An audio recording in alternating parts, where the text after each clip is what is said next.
제가 예전에 다니던 직장에도 사부인이랑 같은 고향 사람이 있었는데요. 어이구, 참 성격이 대단했어요. 그 사람 퇴사하고 다들 얼마나 편했는지, 에이, 내가 별 얘기를 다 하네. 근데요, 살아보니까 출신 성분을 무시할 수는 없더라고요. 그러세요. 근데 그게 지역적인 문제는 아니죠. 사람 성격이 다 제각각이니까요. 제 경험으론 그랬다고요. 근데 사부인은 그쪽 지역 사람답지 않네요. 네? 아무튼 좀 의외네요. 차분하신 것 같아요. 원래 그쪽 사람들은 다혈질의 뒤통수를 잘 친다고 그러잖아요. 근데 명은이도 나중에 우리 현우 배신 때리고 그러진 않겠죠? 오늘 이야기 속 주인공은 58세 신경숙 씨입니다. 그리고 그녀의 딸과 예비 사돈에 관한 이야기이죠. 신 씨의 큰딸은 결혼을 앞두고 있었습니다. 각자 서로의 집에 방문해서 인사도 했고, 신 씨도 예비 사위가 마음에 들었고, 상대방도 신 씨의 딸을 무척 예뻐한다고 들었었죠. 하나 있는 딸이 좋은 남편 만나서 새로운 가정을 꾸려서 살 것이라고 생각했습니다. 상견례 전까지만 하더라도 말이죠. 설마 상대방 부모가 신 씨의 고향을 가지고 딴지를 걸 것이라고는 꿈에도 몰랐습니다. 그리고 그게 딸이 결혼하는데 방해가 될 수 있을 거라곤 생각하지 못했습니다. 그러면서 자꾸만 지역을 들먹거리는 예비 사돈과 그걸 방관하는 사위까지. 딸도 이런 결혼은 하고 싶지 않다고 했습니다. 신 씨도 같은 생각이었습니다. 이렇게 결해봤자 평생 내 딸이 구박만 당하고 살 것 같았습니다. 그런 결혼을 시키려고 딸을 곱게 키운 것이 아니었습니다. 그래서 신 씨도 속 시원하게 결혼을 엎어버리기로 했죠. 신 씨는 18까지 전라도에서 살다가 가족들과 함께 상경했습니다. 그리고 그때부터 쭉 서울에 살았습니다. 여전히 말투에서 지역을 유추해 볼 수 있었지만 더 오래 산 곳은 서울이었습니다. 40년 가까이 되었죠. 신 씨는 20대 중반에 남편을 만나 결혼을 했습니다. 그리고 예쁜 딸을 둘 낳았습니다. 그중 첫째가 오명은이었습니다. 올해 30세가 되었습니다. 두 딸 모두 서울에 있는 상위권 대학을 나와서 현재는 대기업에 다니고 있었습니다. 그리고 남편의 사업이 잘 돼서 먹고 살만하니 신 씨는 걱정거리가 별로 없었습니다. 엄마, 어디야? 어디긴? 카페에 있지. 5시에 퇴근해? 응. 왜? 나 오늘 퇴근하고 잠깐 집에 가려고 하지. 아빠 오늘 일찍 퇴근하시나? 글쎄. 7시쯤 오면 될 것 같은데? 알겠어요. 저녁 먹으러 갈게요. 명희도 오라고 했어. 큰딸과 전화를 끊고 신 씨는 주변 정리를 했습니다. 신 씨는 결혼 후 전업주부로 살다가 6년 전부터 직원 하나를 두고 작은 카페를 운영하고 있었습니다. 큰 돈벌이는 안 되어도 삶의 활력이 생기고 좋았습니다. 돈 벌어서 가끔 남편과 딸에게 용돈을 주는 재미도 있었죠. 저녁에 집에 온 딸을 신씨 부부가 반갑게 맞았습니다. 딸들이 독립해서 산지 2년 정도 되었는데 가끔 이렇게 집에 찾아올 때면 늘 기뻤죠. 그런데 딸이 전한 소식에 신씨 부부는 깜짝 놀랐습니다. 나 결혼하려고요. 뭐? 결혼? 언니 결혼한다고. 딸이 올해로 30이 되긴 했지만 요즘 시대엔 결혼하기에 조금 이른감이 있는 나이였습니다. 직장에서 만나서 2년 정도 사귄 남자친구가 있는 건 신씨도 알고 있었습니다. 그런데 벌써 결혼 얘기가 오갈 줄은 몰랐습니다. 신씨는 그 친구를 한 번도 만난 적이 없었습니다. 예전에 남편이 딸을 데려다 주며 한 번 마주쳤다는데 얼굴을 잠깐 보고 인사만 한 정도였습니다. 다만 인상은 좋더라는 얘기를 했죠. 얼떨떨하긴 했지만 신씨 부부는 진심으로 딸을 축하해 주었습니다. 그리고 얼마 뒤에 딸에게서 남자친구의 집에 인사를 다녀왔다는 말을 들었습니다. 어땠어? 그전에도 2번 정도 뵌 적이 있어서. 근데 결혼한다니까 엄청 좋아하셨어. 정말? 그 부모님은 어떤 거 같아? 아직 잘 모르겠는데. 글쎄, 평범하셔. 자고로 평범한 것이 가장 어려운 일이었습니다. 어쨌거나 딸을 좋아했다는 말에 안심이 됐습니다.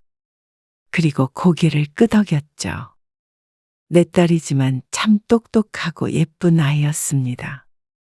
마음씨도 고와서 틀림없이 어떤 부모든 마음에 들어할 것이라고 생각했습니다. 그리고 얼마 뒤에 딸의 남자친구가 집으로 찾아왔습니다. 약속 날짜를 잡은 날부터 신씨는 준비를 단단히 했습니다. 집에서 식사를 대접하기로 했는데 제대로 차려주고 싶어서 요리 연습까지 할 정도였습니다. 마음이 두근두근 했습니다. 딸이 2년간 만난 걸 보니 당연히 신씨의 마음에도 들 거라고 생각했습니다. 그리고 당일이 되었을 때 즐거운 마음으로 예비사위를 맞이할 수 있었습니다. 어서 와요. 안녕하세요. 처음 뵙겠습니다. 오느라 고생했네요. 아닙니다. 식사 전이죠? 차린 건 별로 없는데. 어서 앉아요. 아, 엄청 준비 많이 했네. 얘는 별거 아니야? 차린 상을 보니 딸도 남자친구도 놀란 눈치였습니다. 그렇게 자리에 앉아서 식사를 시작했습니다. 입맛에는 맞아요? 네. 진짜 맛있어요. 그래서 결혼은 언제쯤 하려고요? 내년 봄 생각하고 있습니다. 말씀 편하게 하세요. 그럼, 그럴까? 그런데 대화를 하면 할수록 경직됐던 분위기는 풀렸지만 어쩐지 딸의 남자친구가 자꾸만 자신을 쳐다보는 것 같았습니다. 왜요? 뭐가 입맛에 안 맞아요? 그러니까 손사래를 쳤습니다. 아니에요. 정말 맛있어요. 그 뒤부턴 다 같이 즐겁게 식사를 했습니다. 남편과 예비사위는 같이 술도 한 잔 기울이며 대화를 나눴습니다. 제가 꼭 명은이 행복하게 해주겠습니다. 그래? 둘이 오순도순 잘 살아봐. 힘든 일이 있어도 서로 의지하고. 결혼이 별거 없어. 서로 같은 편이 되는 게 결혼이지. 네. 명심하겠습니다. 도움 필요한 일 있으면 언제든지 얘기하고. 딸도 그 모습을 기분 좋게 보고 있었습니다. 작은 딸도 언니의 결혼 소식에 한동안 들떠 있었습니다. 형부 생길 거 생각하니까 좋네. 뭐가 좋아? 맛있는 거 많이 사달라고 그래야지. 너는 그래서 좋은 거야? 당연하지. 원래 처제사랑은 형부야. 싱거운 농담에 신씨도 웃고 말았습니다.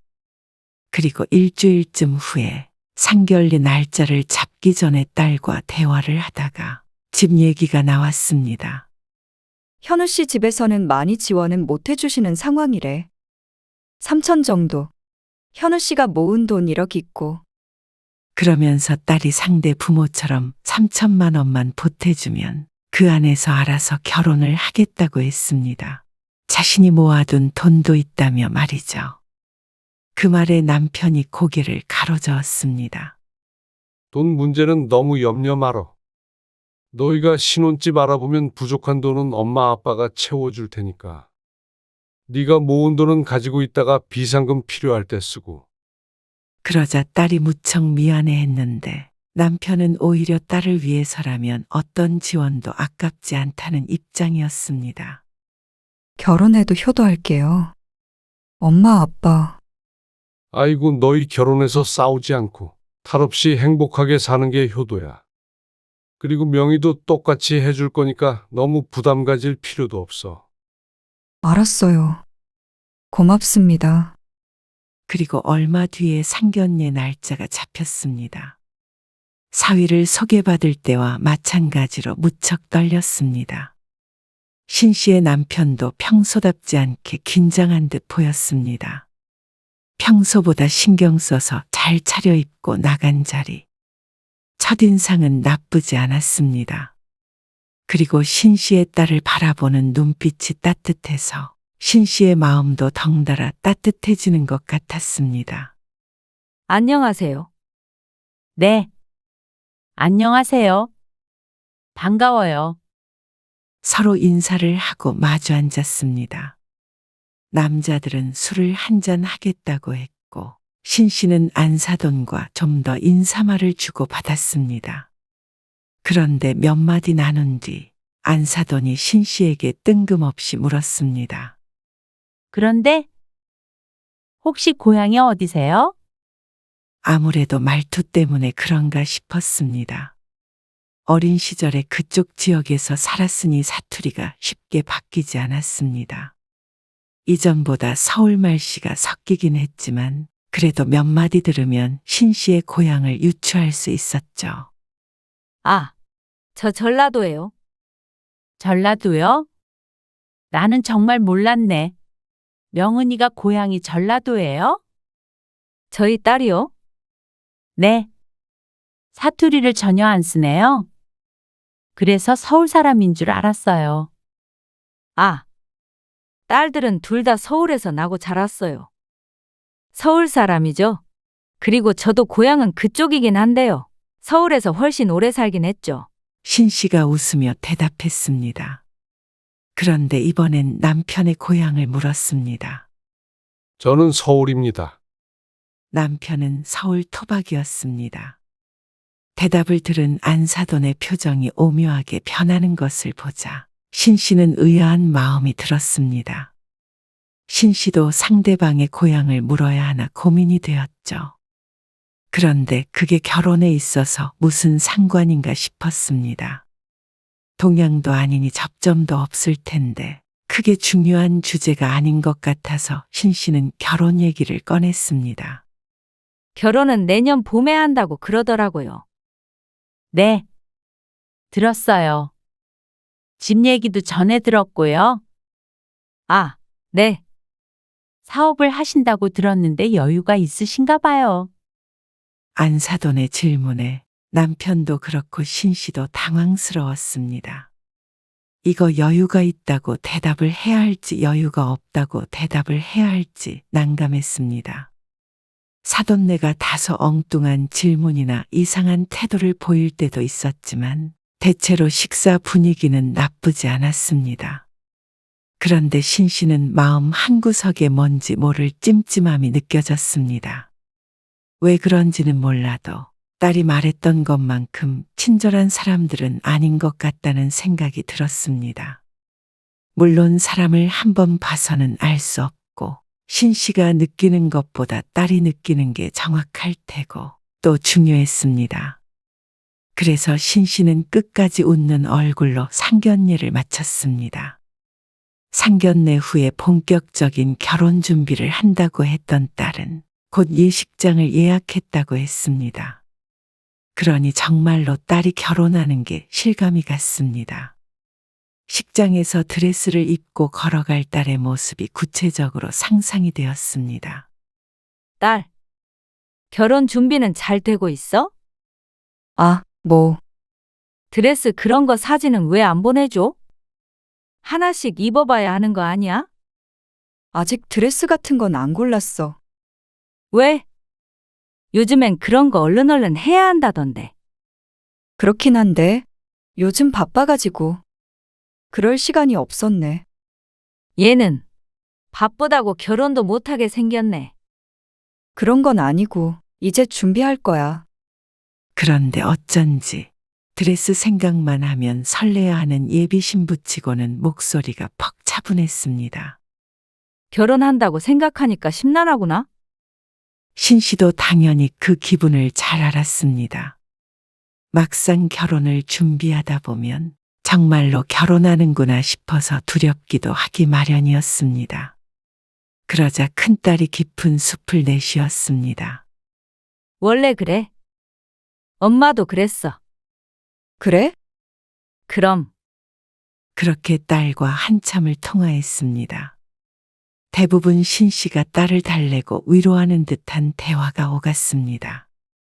그런데 2주쯤 지났을 때 작은 딸에게서 황당한 전화를 한 통 받았습니다. 아니, 황당하기보다는 기가 막히고 화가 나는 일이었죠. 엄마, 언니한테 아무 얘기 못 들었어? 무슨 얘기? 결혼에 대해서? 아, 네 언니 좀 우울한 것 같긴 하더라고. 결혼 다가오니까 좀 싱숭생숭한가 봐. 그런데 작은 딸이 신 씨의 말을 부정했습니다. 그리고 무척 흥분한 채로 말했습니다. 나도 그런 줄 알고 있었거든. 그래서 어제 언니랑 저녁에 만났어. 내가 언니한테 맥주 한잔 하자고 했어. 근데 그쪽 집에서 언니한테 뭐라고 한 줄 알아? 왜? 무슨 일 있어? 그제서야 무슨 심각한 일이 있구나 싶었습니다. 단순히 결혼을 앞둔 신부의 우울 증세가 아니었습니다. 자꾸 고향이 전라도가 어쩌고 저쩌고 하면서 계속 뭐라고 하나 봐. 뭐? 전라도가 왜 나와 갑자기? 무슨 이야기 흐름인지 짐작이 안 갔습니다. 그거 가지고 뭐라고 할 것이 뭐가 있으며 애초에 딸의 고향은 전라도도 아니었습니다. 그러니까 나도 황당한 거야. 엄마 고향이 전라도면 너도 전라도 출신이다 이러면서 전라도 사람들이랑은 원래는 얽히면 안 되는데 아들이 원하니까 어쩔 수 없이 시킨다는 식으로 얘기했대. 뭐? 기가 막혀서 제대로 된 대꾸가 나오지 않았습니다. 이게 다 무슨 소린가 싶었습니다. 정확하게 그렇게 말했대? 몰라 정확하든 안 하든 어쨌거나 그런 내용인 건 맞지? 작은 딸이 대단히 흥분해서 말하는데 신 씨도 눈앞이 깜깜해지는 것 같은 기분이었습니다. 딸에게 대놓고 욕한 건 아니어도 지역 때문에 못마땅해하는 건 분명한 듯했습니다. 너무 놀랐습니다. 설마 하니 상견례 때 고향을 꼬치꼬치 캐물었던 것이 이러려고 그랬나 싶었습니다. 어쩌면 그런 일이 있니? 신 씨가 내일 모레 60이 되지만 여태껏 이런 일은 처음이었습니다. 주변에 이런 사람은 없었습니다. 대부분은 그런가 보다 하며 신경을 쓰지 않았죠. 그게 아니라면 음식 잘하겠다는 말 정도는 들어본 적이 있었습니다. 그것 때문에 형부랑도 싸운 것 같더라고. 그래서 언니가 요즘에 이상했던 거야. 아니 형부라고도 안 할래 이제. 속상해하는 작은 딸을 뒤로하고 신 씨는 큰 딸에게 전화를 해서 추궁했습니다. 그러니까 처음에는 별일 아니라고 하던 큰 딸이 풀이 죽은 목소리로 말했습니다. 상견례 이후로 안사돈의 태도가 180도 변했다고 말이죠. 어떻게 변했는데? 그전에는 그렇게 예뻐한다고 그랬는데 어떻게 나의 고향 때문에 바뀔 수 있는지 몰랐습니다. 그렇다고 막 괴롭히고 그러시는 건 아니야. 그냥 좀 느껴지는 게 있잖아. 말도 좀 그렇게 하시는 것 같고. 남자친구는 뭐라 그래? 현우 씨도 당황했대.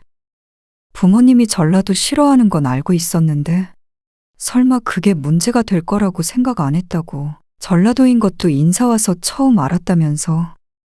아니, 당연하지. 결혼할 사람한테 부모 고향까지 말하니? 그러게. 그래서 그게 끝이야? 미안하다고는 하는데. 정말 웃겼습니다. 그게 그렇게 중요한 문제였으면 상견례 하기 전에 알아봐서 결혼을 못 시키겠다고 할 것이지. 왜 이제 와서 내 딸을 괴롭게 하는지 몰랐습니다. 이미 예식장까지 예약한 마당에 말이죠. 어이가 없기도 하고 속상해하는 큰딸 때문에 신 씨의 마음도 미어지는 듯 했습니다. 신 씨의 잘못은 아니었지만 내가 딸 결혼식에 걸림돌이 된 것 같은 기분이 들었습니다. 상견례 전까지만 하더라도 결혼을 환영했다고 했으니 말이죠. 하지만 신 씨가 출신을 바꿀 수도 없는 문제였습니다.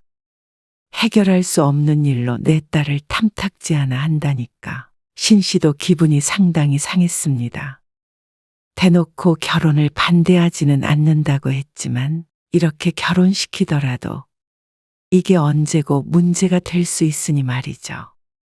살면서 두고두고 꼬투리 잡히지는 않을까 걱정이 되었습니다. 뭐, 내가 죄지었어. 딸이 언성을 높이면서 신 씨의 기분을 풀어주려고 노력했습니다.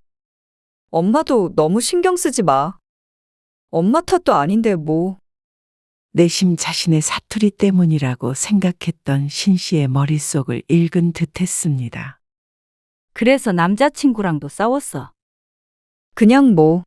좀 속상해서 그랬지. 딸의 말을 들으니 생각이 많아졌습니다.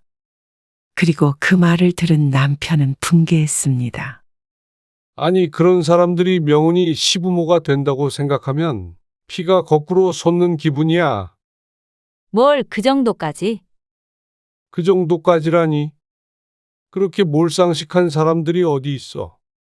뭐, 옛날에 전라도 사람이 돈 떼먹었나 보지. 아, 농담할 기분 아니야. 이런 결혼 어떻게 시켜? 남편은 신씨만큼이나 심란해했습니다.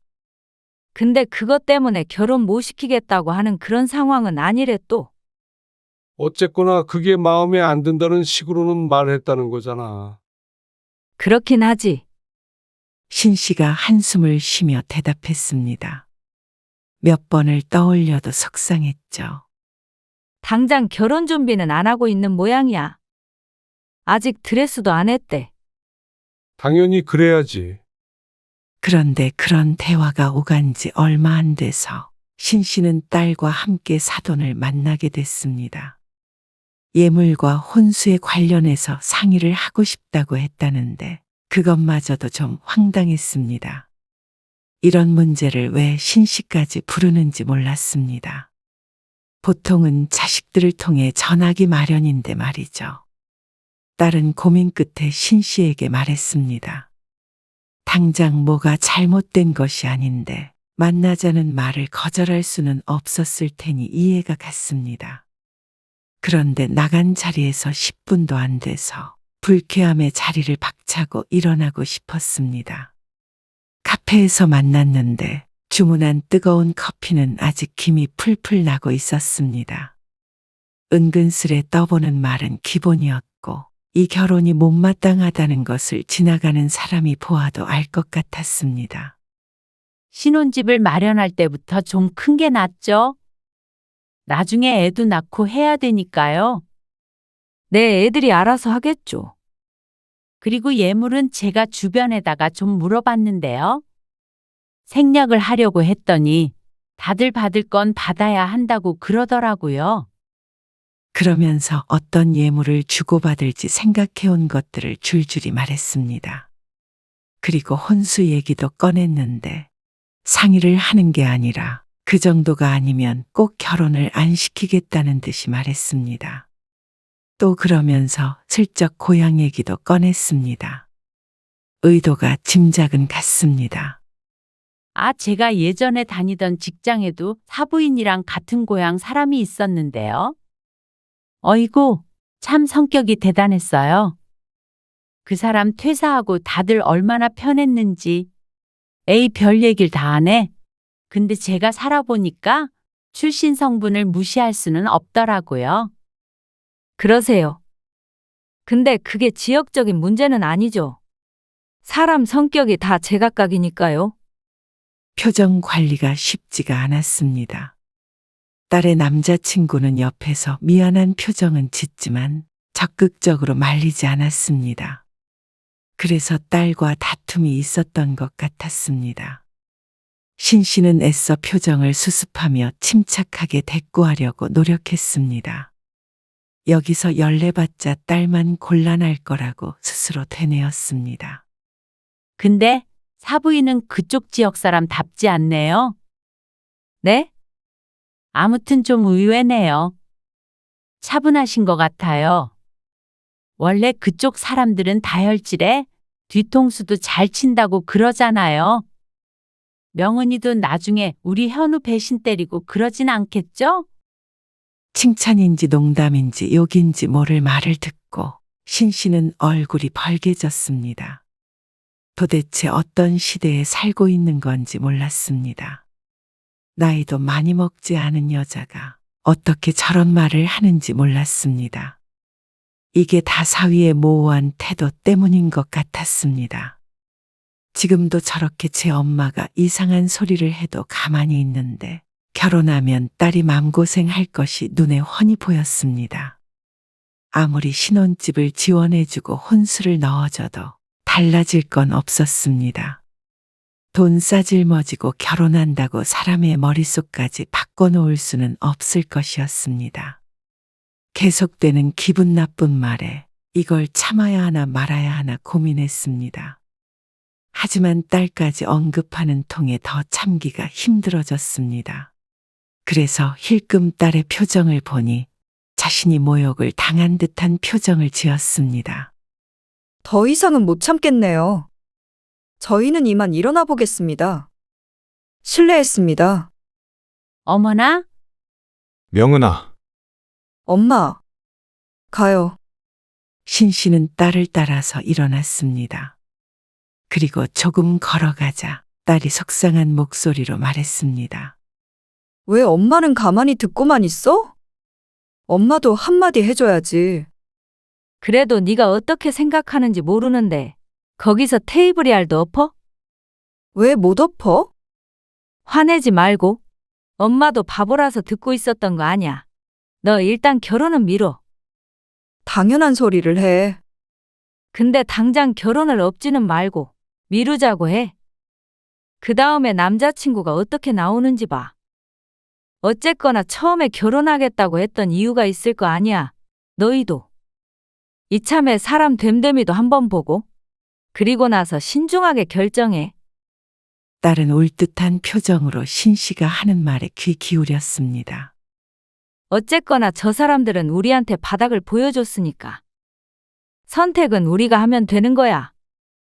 그리고 나서 딸은 한동안 신 씨에게 연락하지 않았습니다.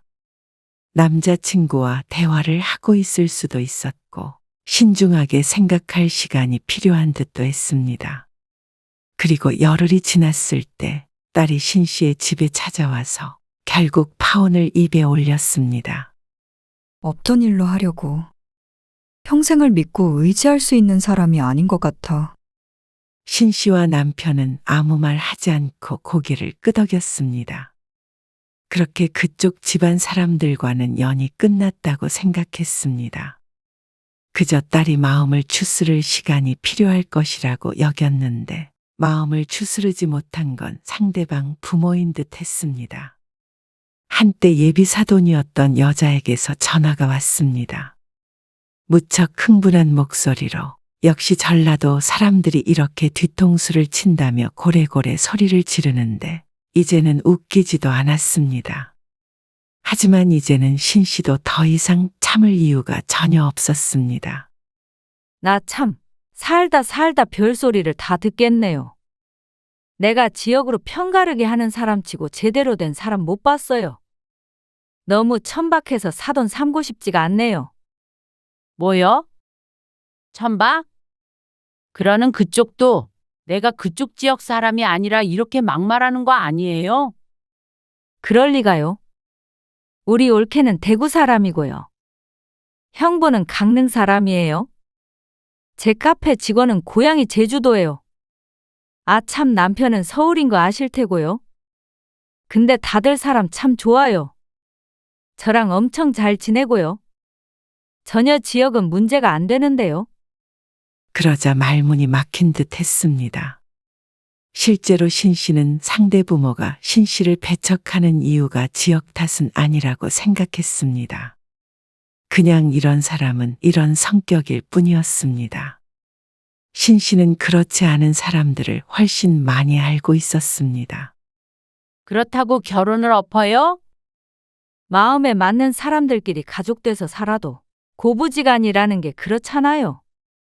늘 갈등이 생길 수 있는 사이인데 결혼 전부터 내 딸 잘못이 아닌 걸로 그런 소리를 하면 뭘 믿고 제가 결혼을 시키나요? 저들이 좋아서 결혼한다고 그런 거지. 제가 억지로 떠밀었나요? 근데 예식장도 예약해놓고는 이제 와서 일방적으로 파혼하는 건 좀 당황스럽네요. 저들끼리 좋았다가 이제는 싫어질 수도 있는 거죠. 남녀 사이라는 게 다 그런 거 아니에요?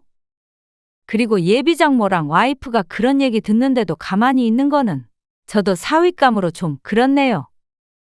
그래도 내 딸이 좋다면 허락해 주려고 했더만 싫다는데 어쩔 수 없죠. 뭐라고요? 역시 그쪽? 또 지영 얘기하려고요? 참, 그쪽이 나랑 결혼할 것도 아니고 왜 남의 고향 갖고 이 난린지 모르겠네요. 혹시라도 그쪽 지역 사람한테 돈 떼먹히셨으면 아무쪼록 잘 해결 보시길 바래요. 그리고선 대답을 듣지 않고 전화를 끊었습니다. 마지막 말에 열불이 났는지 계속해서 전화를 걸었지만 어제는 받을 이유도 없는 전화였습니다. 아무 사이도 아닌 남일 뿐이었죠. 신 씨는 가슴을 쓸어내렸습니다. 파혼하길 참 잘했다 싶었습니다. 이런 사람이 내 딸의 시모가 됐을 거라고 생각하니 모골이 송연했습니다. 억지로 그런 사람에게 비위를 맞추며 살 필요는 없었습니다. 신 씨의 딸이 그 정도로 못나지 않았습니다. 아직 30인데 결혼은 급한 일도 아니었고 찾아본다면 더 좋은 자리는 훨씬 많았습니다. 같은 회사라서 조금 힘들긴 하겠지만 결혼해서 평생 힘든 것보다는 훨씬 나았습니다. 남편도 잘했다며 신 씨와 똑같은 반응을 보였습니다. 나중에 작은 딸에게 들어보니 그쪽에서 큰 딸에게도 어지간하게 전화를 해댄 모양이었습니다. 이쪽에서 결혼을 깰 줄은 몰랐던 듯 했죠. 뒤늦게 아쉬운가 보다 생각했습니다. 당연했습니다. 내 딸 일이니 우리가 상대에게 맞추려고 많이 노력했지만 객관적으로 보자면 절대 신신애가 아쉬울 것 없는 결혼이었습니다. 예쁘고 잘난 내 딸도 내 딸이었고 아들 결혼에 삼천 보태겠다는 그쪽 부모를 생각하면 다들 납득할 것이었습니다. 이런 결과를 예상 못하고 그렇게 사람에게 모욕을 줬나 생각하니 딱하기까지 했습니다. 어리석은 것에는 약도 없었죠. 다음 달에 본 큰딸의 안색은 생각외로 밝았습니다. 뭔가 초연해진 듯한 느낌도 나는 것이 이 기회에 조금 성숙해진 것 같기도 했습니다. 딸이 잘 지내니 신 씨도 그제서야 마음을 놓았습니다.